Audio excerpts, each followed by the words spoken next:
আসসালামু আলাইকুম, স্বাগতম জানাচ্ছি বিবিসি নিউজ আন্তর্জাতিক সংবাদে। শুরুতেই সংবাদ শিরোনাম, এরপর বিস্তারিত। হিজবুল্লাহর হামলায় ১১ ইসরায়েলি সেনা আহত। ইরান যুদ্ধ নিয়ে মেলোনির সাহসের অভাব রয়েছে, ট্রাম্প। আবার কবে বসছে যুক্তরাষ্ট্র ইরান, ফলপ্রসূ হবে কি? লেবাননের সঙ্গে সম্পর্ক তৈরিতে মূল বাধা কি, জানাল ইসরায়েল। আপনি যদি ইসরায়েলের ধ্বংস চান এবং মুসলিমদের পাশে থাকেন, তাহলে ভিডিওতে লাইক করে চ্যানেলটি অবশ্যই সাবস্ক্রাইব করে দিবেন এবং আপনার মূল্যবান মতামত অবশ্যই কমেন্টে লিখে জানিয়ে দিবেন। হিজবুল্লাহর হামলায় ১১ ইসরায়েলি সেনা আহত। দক্ষিণ লেবাননের বিনাত জেবেইল এলাকায় সোমবার ১৩ এপ্রিল রাতে হিজবুল্লাহর অতর্কিত হামলায় ১১ ইসরায়েলি সেনা আহত হয়েছেন। ইসরায়েলি সংবাদমাধ্যমের বরাতে আল জাজিরা এই তথ্য জানিয়েছে। তবে টাইমস অফ ইসরায়েলের প্রতিবেদনে ১০ জন সেনা আহত হওয়ার কথা উল্লেখ করা হয়েছে।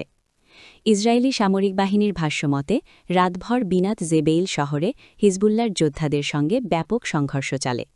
৩ আহত সেনাদের মধ্যে ৩ জনের অবস্থা অত্যন্ত আশঙ্কাজনক। এছাড়া একজনের আঘাত মাঝারি এবং বাকি ৬ জন সামান্য আহত হয়েছেন।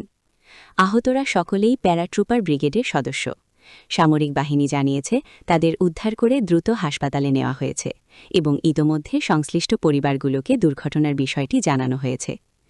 গত কয়েকদিন ধরে ইসরায়েলি বাহিনীর স্থল অভিযানের অন্যতম প্রধান লক্ষ্যবস্তু হয়ে উঠেছে হিজবুল্লাহর শক্তি ঘাঁটি হিসেবে পরিচিত এই বিনাত জেবেইল শহর।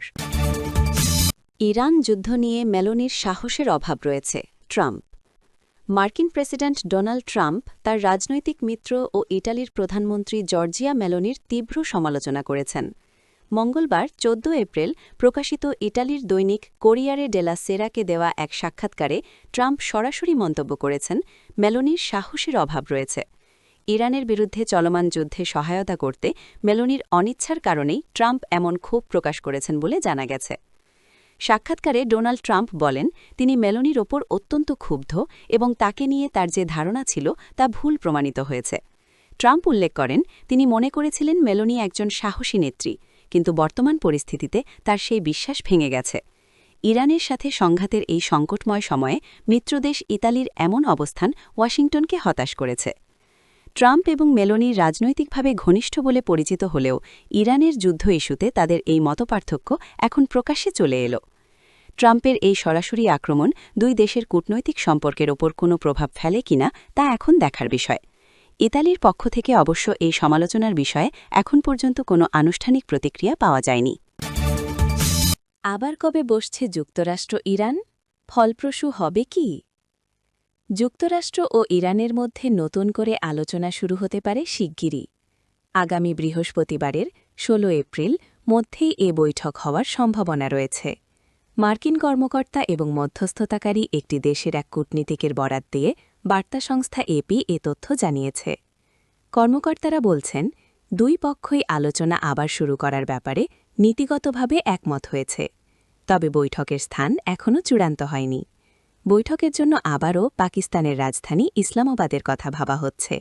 পাশাপাশি সুইজারল্যান্ডের জেনেভাও একটি শক্তিশালী বিকল্প হিসাবে আলোচনায় উঠে এসেছে। রয়টার্স জানিয়েছে, ইসলামাবাদ বৈঠকের পর থেকে যুক্তরাষ্ট্র মধ্যস্থতাকারীদের সঙ্গে নিয়মিত যোগাযোগ রাখছে। পাকিস্তান এক্ষেত্রে তেহরান ও ওয়াশিংটনের মধ্যে বার্তার আদান প্রদান করছে। এর আগে পাকিস্তানের মধ্যস্থতায় যুক্তরাষ্ট্র ও ইরানের মধ্যে সংলাপ হয়। সেই আলোচনা ভেস্তে যায়। ইসলামাবাদে অনুষ্ঠিত এই আলোচনায় দুই দেশ প্রস্তাব আদান প্রদান করলেও চুক্তির মেয়াদ নিয়ে বড় ধরনের ব্যবধান থেকেই যায়। ডোনাল্ড ট্রাম্প প্রশাসন ২০ বছরের শর্তে অনড় থাকায় ইরানের প্রস্তাব প্রত্যাখ্যাত হয়।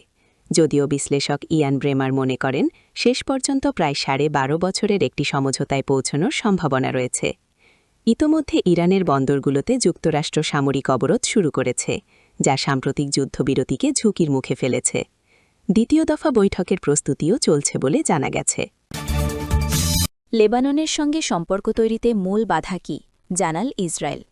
ইসরায়েলের পররাষ্ট্রমন্ত্রী গিডিয়ন সার লেবাননের বর্তমান পরিস্থিতির জন্য সরাসরি হিজবুল্লাহকে দায়ী করে এক কড়া মন্তব্য করেছেন। মঙ্গলবার ১৪ এপ্রিল ওয়াশিংটনে দুই দেশের কর্মকর্তাদের মধ্যে একটি উচ্চ পর্যায়ের বৈঠকের আগে এক সংবাদ সম্মেলনে তিনি জানান, ইসরায়েল এবং লেবাননের মধ্যে আসলে বড় কোনো বিরোধ নেই, বরং হিজবুল্লাহই দুই দেশের সম্পর্কের প্রধান অন্তরায়। গেডিয়ান সারের মতে ইসরায়েল লেবাননের সাথে দীর্ঘস্থায়ী শান্তি এবং সম্পর্ক স্বাভাবিক করতে আগ্রহী। তিনি দাবি করেন হিজবুল্লার কর্মকাণ্ড শুধু ইসরায়েলের নিরাপত্তার জন্যই হুমকি নয়, বরং এটি লেবাননের সার্বভৌমত্বের জন্য একটি বিশাল সমস্যা। তার ভাষ্যমতে এই সশস্ত্র গোষ্ঠীটি দুই দেশের শান্তিপূর্ণ সহ অবস্থানের পথে একমাত্র বাধা হয়ে দাঁড়িয়েছে।